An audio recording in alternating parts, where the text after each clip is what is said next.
Hello friends, இன்றைக்கி நம்ம சேனலில் பார்க்கக்கூடிய ரெசிபி வெங்காய சம்பல்.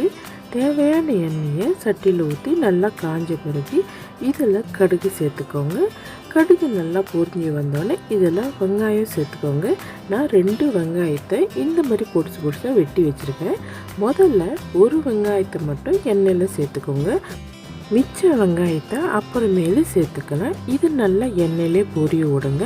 எண்ணெயில் பொரிஞ்சு நல்லா கலர் சேஞ்ச் ஆகிற வரைக்கும் அப்படியே வெயிட் பண்ணுங்கள். இப்போ பாருங்கள், நல்லா கலர் சேஞ்ச் ஆகி வந்துடுச்சு.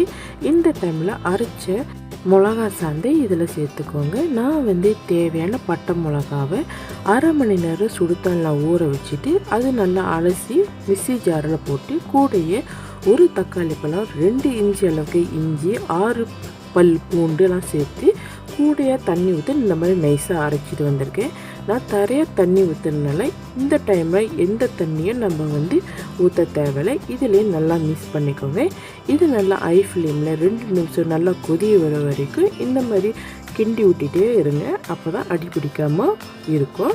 இப்போ பாருங்கள், நல்லாவே கொதிஞ்சு வந்துடுச்சு. இந்த டைமில் நம்ம இதை மூடி போட்டு ஒரு 2 நிமிஷத்துக்கு ஹை ஃப்ளேமில் குக் பண்ண போகிறோம். இடையில திறந்து நல்லா கிண்டி விட்டுக்கோங்க, இல்லைன்னா அடி பிடிக்கிறதுக்கு வாய்ப்பு இருக்குது. இப்போ 2 நிமிஷம் ஆகிடுச்சு. திறந்துட்டு நல்லா ஒரு தடவை மிக்ஸ் பண்ணி விட்டுக்கோங்க. மிக்ஸ் பண்ணி விட்டுட்டு மீதி எடுத்து வச்சுருந்த வெங்காயம் இருக்குல்ல, அதையும் இதில் சேர்த்துட்டு ஒரு 2 நிமிஷத்துக்கு நல்லா மிக்ஸ் பண்ணி விடுங்க. இந்த டைமில் லோ ஃப்ளேமில் நம்ம தீயை குறைச்சிக்கலாம். குறைச்சிட்டு இதில் தேவையான உப்பு, ஒரு கரண்டி அளவுக்கு ஒய்ஸ்டர் சாஸு. இது vegetarian oyster sauce. Chinese vegetarian கடையெல்லாம் இது கிடைக்கும். இது கூடயே தேவையான கருவேப்பிலை சேர்த்துக்கோங்க. சேர்த்து விட்டுட்டு நல்லா மிக்ஸ் பண்ணி விட்டுக்கோங்க. மிக்ஸ் பண்ணி விட்டுட்டு திருப்பியும் இதை நல்லா மூடி எண்ணெய் பிரிகிற அளவுக்கு இதை குக் பண்ண போகிறோம். இப்போ எல்லாம் துருசாவே லோ ஃப்ளேம்லேயே வச்சு குக் பண்ணுங்கள். இது ஒரு 5 நிமிஷத்துக்கு நல்லா குக் பண்ணணும். அப்போ தான் நல்லா சுவை இறங்கி வெங்காயம் நல்லா சூப்பராக இருக்கும். இப்போ பாருங்கள், நல்லா எண்ணெய் பிரிஞ்சு வந்துடுச்சு.